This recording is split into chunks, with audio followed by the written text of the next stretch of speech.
महसूल मंत्री एकनाथ खडसेंवरील आरोपांबाबत भाजपचे पक्षश्रेष्ठी गंभीर असल्याची चर्चा आहे। एकनाथ खडसे यांच्याबद्दल काय करायचे ते मुख्यमंत्री ठरवतील असं वक्तव्य भाजप अध्यक्ष अमित शहा यांनी केलंय। मुख्यमंत्र्यांच्या कामात मी हस्तक्षेप करत नाही, महाराष्ट्र सरकारने चौकशी सुरू केली आहे, अमित शहा यांनी हे वक्तव्य केलंय। सीएमच्या कामात मी हस्तक्षेप करत नाही असं म्हणत तूर्त तरी स्पष्ट आणि थेट कारवाई करण्याचे अमित शहा यांनी टाळलेला आहे। खडसेंवरील आरोपाची आता पक्षश्रेष्ठी गंभीर दखल घेणार का, हा प्रश्न या निमित्तानं उपस्थित होतोय।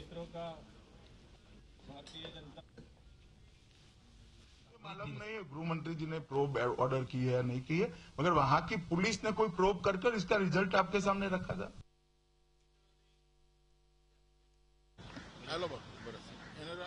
संपर्कात आहेत रामराजे। खडसेंवरील आरोपांबाबत आता मुख्यमंत्री ठरवतील काय करायचं अशा शब्दात अमित शहा म्हणाले। काय सांगाल या सगळ्याबद्दल? बिलकुल, अमित शहा यांनी आज पत्रकार परिषदेमध्ये जे सांगितलेलं आहे की खडसे यांच्या संदर्भात चौकशी सुरू आहे आणि या संदर्भात राज्य सरकार मुख्यमंत्री जे आहे ते योग्य ते निर्णय घेतील। त्यामुळे हे स्पष्ट दिसून येते की आपले हात झटकलेले आहेत। अमित शहा यांनी खडसे प्रकरणापासून लांब राहण्याचंच त्यांनी ठरवलेलं आहे आणि त्यामुळेच हे प्रकरण किती गंभीर आहे याची चुणूक सुद्धा त्यांनी दाखवलेली आहे आणि पक्षश्रेष्ठींनी सुद्धा मान्य केलेलं आहे। आपण आपले जे सूत्र आहेत उच्चपदस्थ भाजपमध्ये त्यांनी सुद्धा सांगितलेलं आहे की खडसेंच्या या प्रकरणाची गंभीर दखल सुद्धा घेण्यात आलेली आहे।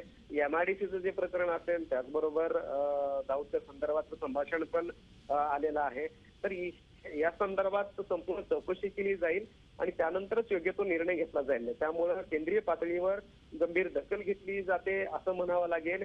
दुसरं याचा अर्थ की संपूर्ण एकीकडे बोललं जात होतं की कुठेतरी अंतर्गतच पक्षामधूनच खडसे यांच्यावर टीका केली जाते आणि खडसेंनी सुद्धा मध्यंतरी सांगितलं होतं की याच्या पाठीमागे बोलवता धनी कोणीतरी वेगळाच आहे। मग हा नेमका बोलवता धनी कोण आहे याचं सुद्धा स्पष्टीकरण येणं आता भाजपकडून गरजेचं आहे। कदाचित येत्या काही कालावधीमध्ये खडसे दिल्लीमध्ये सुद्धा येऊन जे भाजपचे आपले ज्येष्ठ नेते आहेत त्यांच्याशी भेटीगाठी घेण्याचं सुद्धा आपल्या सूत्रांनी सांगितलेलं आहे आणि आपलं स्पष्टीकरण खडसे ते स्वतः देणार आहेत पक्षाकडे। मात्र जे सरकारी यंत्रणा असेल किंवा मुख्यमंत्री जे असेल ते निष्पक्षपणे यामध्ये चौकशी करणार आहेत आणि यामधून काय तथ्य खरंच बाहेर पडते का हे सुद्धा पाहण्याचे आदेश आता पक्षश्रेष्ठीने दिल्याचं आपल्याला समजतंय। त्याच्यामुळे एकनाथ खडसे यांच्या अडचणी आता वाढलेलेच आहेत हे होतं। नक्कीच, धन्यवाद या सगळ्या महत्त्वाच्या माहितीबद्दल। आमचे प्रतिनिधी रामराजे शिंदे आपल्या सोबत होते। झी 24 तास रहा एक पाऊल पुढे।